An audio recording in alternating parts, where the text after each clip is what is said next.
शरद पवारांच्या राष्ट्रवादी काँग्रेस पक्षात आणि अजित पवार यांच्या गटात पुन्हा एकदा एकत्र येण्याच्या चर्चा सुरू आहेत। पण याच वेळी शिवसेना ठाकरे गटाचे खासदार संजय राऊत यांनी सुप्रिया सुळेंवर एक सणसणी टोला लगावलाय। ते म्हणालेत, तहान लागली म्हणून कोणी गटाराचं पाणी पीत नाही।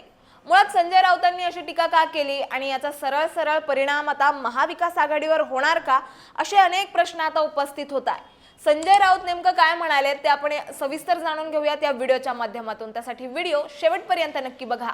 महाराष्ट्राच्या राजकारणात गेल्या काही वर्षांपासून राष्ट्रवादी काँग्रेस पक्षातली फूट हा चर्चेचा विषय आहे। 2023 मध्ये अजित पवार यांनी शरद पवार यांच्यासोबत वेगळं होऊन स्वतःचा गट स्थापन केला आणि भाजप सोबत युती करत सत्तेत सहभागी झाले। यामुळे शरद पवार यांच्या नेतृत्वाखालील राष्ट्रवादी काँग्रेस आणि अजित पवार यांच्या गटात तीव्र राजकीय संघर्ष निर्माण झाला। या फुटीमुळे महाविकास आघाडी आणि महायुती यांच्यातले राजकीय समीकरणही बदलले। पण आता 2025 मध्ये पुन्हा एकदा या दोन गटांमध्ये एकत्र येण्याच्या चर्चा परत सुरू झाल्या। विशेषतः शरद पवारांच्या गेल्या काही महिन्यात अजित पवार यांच्यासोबत भेटीगाठी वाढल्यामुळे या चर्चांना अधिक बळ मिळाले। या पार्श्वभूमीवर संजय राऊतांनी आज एक वक्तव्य केलंय, ज्याने राजकीय वातावरण आता चांगलंच ढवळून निघालंय। ते माध्यमांना म्हणालेत, सुप्रिया सुळे आणि इतर काही नेत्यांचं नाव तुम्ही वारंवार घेत आहात। त्यांना तहान नक्कीच लागली असेल, पण त्यांना तहान लागल्यावर कोणी गटारातलं गढूळ पाणी पीत नाही। तहान जरी लागली असली तरी नक्की कोणत्या डबक्यात उडी मारायची किंवा महासागरात जरी उडी मारायचं ठरवलं तर त्या सागरात इतक्या लाटा उसळल्या आहेत, त्यात इतकी गर्दी आहे की प्रत्येकाला आपलं स्थान शोधावं लागेल। जे गेलेले आहेत तेच तिथे अस्तित्वासाठी धडपडत आहेत। नवी पिढी जाऊन काय करणार, असा सवाल त्यांनी यावेळी उपस्थित केलाय। राऊतांचं हे वक्तव्य सुप्रिया सुळे आणि शरद पवार गटातील काही नेत्यांच्या अजित पवार गटात जाण्याच्या संभाव्य चर्चांवर थेट टीका करणार आहे। त्यामुळे राऊत यांचं हे वक्तव्य महाविकास आघाडीच्या एकजुटीवर प्रश्नचिन्ह उपस्थित करतंय। पण यामागचं नेमकं कारण काय आणि राऊत यांनी असं का म्हटलं असेल, तर संजय राऊत यांचं हे वक्तव्य सुप्रिया सुळे यांच्यावर थेट टीका करत असलं तरी त्यामागे एक मोठा राजकीय संदेश आहे। राऊत यांना असं वाटतंय की शरद पवार गटातील काही नेते सत्तेच्या लालसेपोटी अजित पवार यांच्या गटात जाऊ शकतात। त्यांनी गटाराचं पाणी असा उल्लेख करून अजित पवार यांच्या गटाला आणि त्यांच्या भाजप सोबतच्या युतीला अप्रत्यक्षपणे लक्ष्य केलंय। राऊत यांचा हा टोला सुप्रिया सुळे यांना उद्देशून होता, कारण त्यांना असं वाटतंय की सुप्रिया सुळे कुठेतरी या अशा संभाव्य हालचालींना प्रत्यक्ष किंवा अप्रत्यक्षपणे समर्थन देत असतील।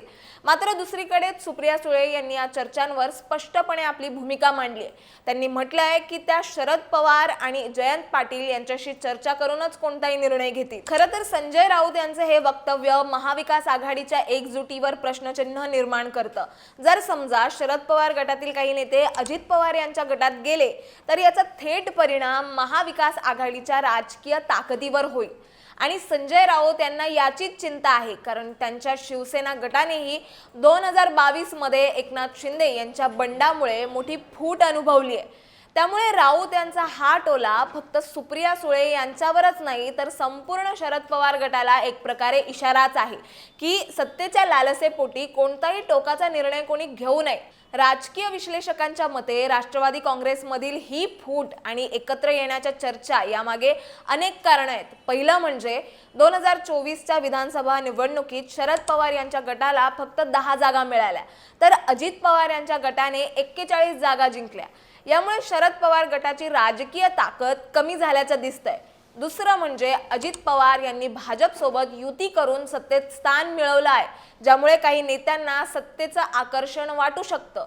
तिसरं म्हणजे शरद पवार आणि अजित पवार यांच्यातील कौटुंबिक नातं आणि त्यांच्या गेल्या काही महिन्यातल्या भेटी, जसे की डिसेंबर 2024 मध्ये शरद पवार यांच्या वाढदिवसानिमित्त अजित पवार यांनी केलेली भेट, यामुळे या चर्चांना अधिकच बळ मिळतंय। पण शरद पवार यांनी आधीच स्पष्टपणे सांगितलं होतं की दोन्ही गटांमध्ये एकत्र येण्याबाबत कोणतीही चर्चा नाहीये। तरीही अजित पवार यांच्या गटातले नेते जसे की प्रफुल्ल पटेल यांनी शरद पवार यांना आमचे दैवत असं संबोधून आदर व्यक्त केलाय। यामुळे एक प्रकारे मवाळ भूमिका दिसते, पण प्रत्यक्षात राजकीय डावपेच खेळले जात असल्याचंही दिसतंय। त्यामुळे आता पुढे काय होणार असा प्रश्न जर तुम्हाला पडला असेल तर या सगळ्या घडामोडींमुळे महाराष्ट्राच्या राजकारणात बदल होऊ शकतात। पहिलं म्हणजे जर शरद पवार गटातले काही नेते अजित पवार यांच्या गटात गेले तर महाविकास आघाडी कमकुवत होऊ शकते. दुसरं, सुप्रिया सुळे यांच्यावर पक्षातील एकजूट राखण्याची मोठी जबाबदारी आहे. तिसरं म्हणजे संजय राऊत यांच्यासारखे नेते या चर्चांमुळे महाविकास आघाडीच्या एकजुटीवर प्रश्न उपस्थित करत राहतील, ज्यामुळे काँग्रेस आणि शिवसेना ठाकरे गट यांच्यातही तणाव निर्माण होऊ शकतो. तुम्हाला या वादाबद्दल काय वाटतं हे आम्हाला कमेंट्समध्ये कळवा आणि अशाच माहितीपूर्वक व्हिडिओ बघण्यासाठी लगेच सबस्क्राईब करा प्राईम टाइम महाराष्ट्रला.